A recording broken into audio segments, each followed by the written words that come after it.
The Boy Who Grew Dragons by Andy Shepherd, illustrated by Sarah Ogilvie.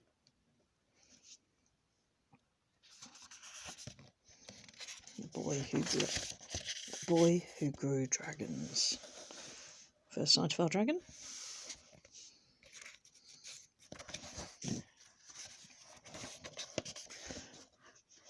When people ask me what we grow in Grandad's garden, I think they expect the answer to be cucumbers, tomatoes or runner beans.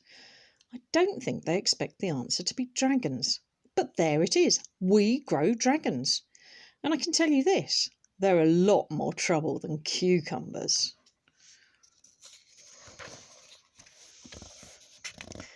Things cucumbers do not do. Poo in your dad's porridge. Singe your eyebrows. Make a really cosy nest by shredding all your mum's alphabetically ordered recipes. Leave your pants, the embarrassing ones covered in diggers, hanging from the TV aerial. Chase your cat. Drop cabbages on your cat. Try and ride your cat like a rodeo bull. Wake you up at 4 a.m. every morning by digging razor-sharp claws into your forehead. Set light to your toothbrush while it's still in your mouth. Of course, they also don't have scales that ripple and shimmer like sunlight on the sea, or have glittering eyes that see right into the heart of you, or settle on your shoulder with their tail curled round, warming your neck and their hot breath tickling your ear. Nope, none of these things are things you can expect from a cucumber. Well, not any cucumbers I've come across. Maybe a mutant radioactive space cucumber, but not your average garden variety one. But dragons? Well, they're a whole other story. So, who wants to grow dragons? Daft questions, yeah? I mean, seriously, who in their right mind would say no? Not me, that's for sure, and not you by the look of it.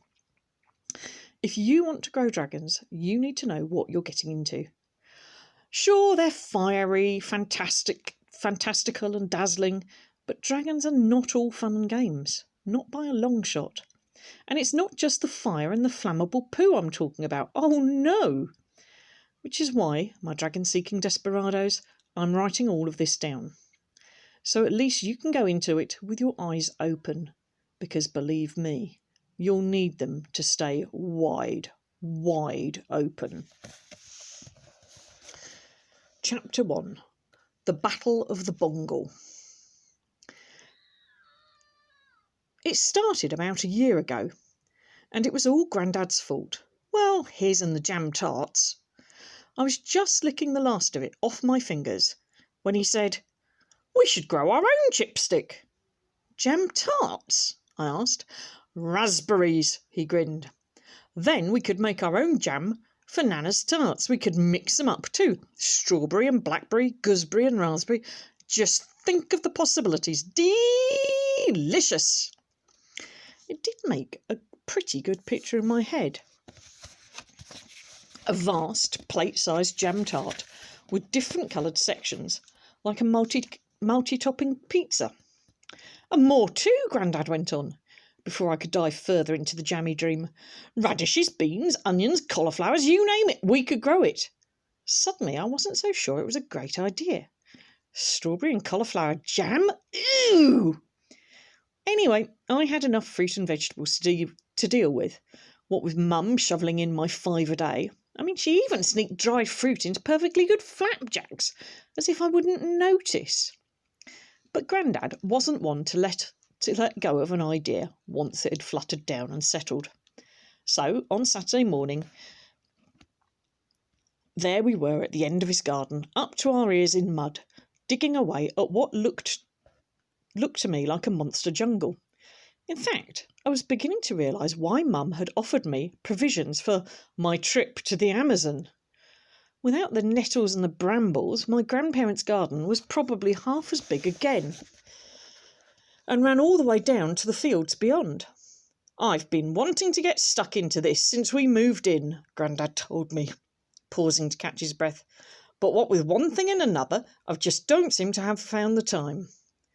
I stopped digging and scraped my spade across a clod of a clod of mud. I know you have no idea what he was talking about, but I did. I knew exactly what he meant by one thing and another. Sorry, I muttered, because I really was.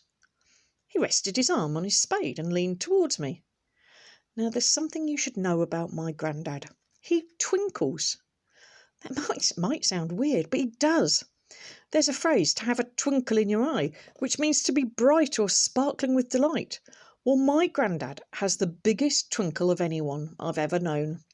And right then he was shining that twinkle down on me, till I felt its warmth flooding every bit of my body. It was like I'd sat down in front of the toastiest marshmallow toasting fire. Now then, Chipstick, how many times have I told you? What's the deal with families? I smiled. They stick together. Exactly, he grinned. Not unlike jam tarts. Now, get digging. So I did. The worst thing to dig up was stuff that Grandad called bungleweed. It wound itself around everything, clinging to roots, shoots and shrubs for dear life. Soon enough I was in an almighty tug of war, boy against plant, and for a moment there it really looked like the evil bungle plant overlord might win.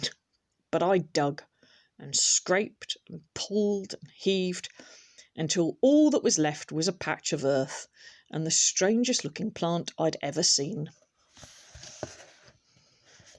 It was taller than me, and my blistered hands would have only made it halfway round the trunk, except it was hard to see the trunk because of all these long green cactus arms that draped down.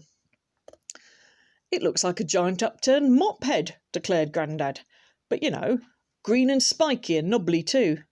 Bizarrely, he wasn't far wrong. Sprouting from the cactus arms were vivid yellow and orange tendrils like bursts of flames, and on each one there nestled a fruit. Some were large and red and looked fit to burst, and others were small, green and looked new. But all of them had weird, spiky, pineapple-like leaves. They were so unlike anything I'd ever seen in our fruit bowl at home, I found myself reaching up to touch them. I noticed one of the smaller fruits had already turned red, but the tendril it was attached to was being pushed down by the weight of a few larger fruits hanging above. I gently lifted it and moved it to the side to give it some space, and as I did, I saw something even weirder. "Hey, Grandad!" I called. "It's glowing! Like those fireflies, do you remember?" Dad had said it was bioluminescence nonsense or something. He said some jellyfish have it as well. "Bioluminescence," Grandad corrected. He peered at the red fruit and rubbed a finger across it. "Reckon it's just mould," he said. "Come on, Chipstick, I'm famished." "But what is it?" I asked. Grandad wrinkled his nose. "No idea. We can pull it out tomorrow." I looked at the spiky red fruit that was glowing in my hands, and whether I pulled it a little too hard, or just chose that moment to fully ripen, one way or another, the fruit dropped from the vivid tendril.